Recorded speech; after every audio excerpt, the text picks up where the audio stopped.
Right then, guys, so you that follow me will know that I've been rigs is something I love, and there's something that I'm always trying to find something new that works, and the multi-chod that I've come up with has worked a treat so far. I mean, I've just found this in my bike, so I decided to do this.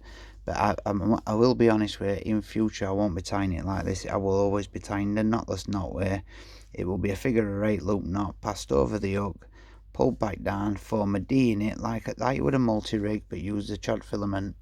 And for those out here that like this hinge rig, try it. That is definitely, I think it's definitely the new way to fish it, because you can change up fast. And also this from here to all this section here is lasting multiple fishes. I had the two commons that I had at the lake down in Skegness. I had on clear water. I had on that multi-chod. So it's definitely effective, really effective. So this is no longer the way I will be tying them. In future, it's definitely going to be multi style, because I've had no hook pulls. I've had no problems with it. And another day, I was still using the same hooks as that I finished off on clear water with. Hooks were still sharp. Ridge Monkey, I've said it before on another post, it was still sharp, so I continued to use them. And I had 8 fish on those hooks, and they were just starting to get to the point where I needed a hook on when I left, but I just couldn't be bothered at that point. The light were fading, so I just left it. But today's been all about trying to get everything ready for clear water, so I'm not in a mad rush at the last minute. So I've got to back to the normal preparing everything, the small splice, and just those like I said that have followed me will know that the normal setting of the bead on an anti-tangle sleeve. I prefer it over no tray system from Coders. I think that's just a money making hype out of them getting more money from beads and shit like that off you. So I don't lose. It's not very often. I don't lose many fish on that, no matter how weedy it is. I do tie my lead on with £3 line, sometimes £2 line, depending. But with £3 line, if it's a big fish and it shakes its head, the lead's gone. Lead comes off anyway. But to be honest with you, I found no need to do that. Not with Canadian pond. With Canadian, just it's brittle, and you will get fish through it. It's just that's not the reason I'm dropping the lead. The reason I'm dropping the lead is I don't like the point of the rig's coming off at this angle, so from the fish's mouth it's doing that all the way through the fight if you don't drop the lead. Now if it shakes its head in a certain way and that lead it goes up that way, and it's an heavy edge shake and it goes that way, it could quite easily pull a hook, especially with barbless hooks. It's the barbless hook rule, so barbless hooks, you've got to do what you've got to do. Right, and so we'll get back to this. So it's all been about splicing. I've been splicing on. This is my little man cave, by the way. This so different to normal spare room. So that's the chod section that I'd done. Now, what I'd done to that is, let's see if I can. Oh, I've done it. Hang on. It's here somewhere, guys. Here it is.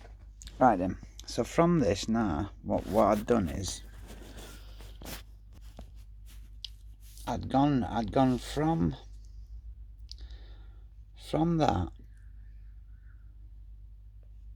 normal chod section, which think of that as the multi-chod because that's what I've been fishing. And by the way, I ain't seen that done by any other anglers. Is I've gone with a smaller a small splice, so I've still got the loop in the end. I don't know if you can see that, but I've still got the loop in the end of it, like you would get on a normal boom section from tying a choddy. Now from that, I was thinking of forming a figure of 8 loop knot in this end. I'm not gonna do it because it's a waste because I ain't doing this shit. It's fucking wrong. I was gonna form a figure 8 loop knot in that end to give me a larger ring like that,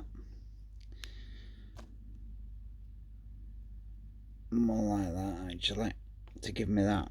So that would effectively be, I'll show you on my knee because it will be easier, guys. So if I'd done the figure of 8 loop knot, that would have effectively give me this, that effect, right, with the lead core. So there would have been no need for this putty, and there would have been no need for putty on the actual hinge, the boom section.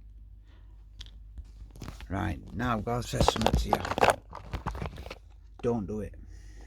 It's fucking dangerous. Right, you're fishing with £35 braid. Is it £35 braid?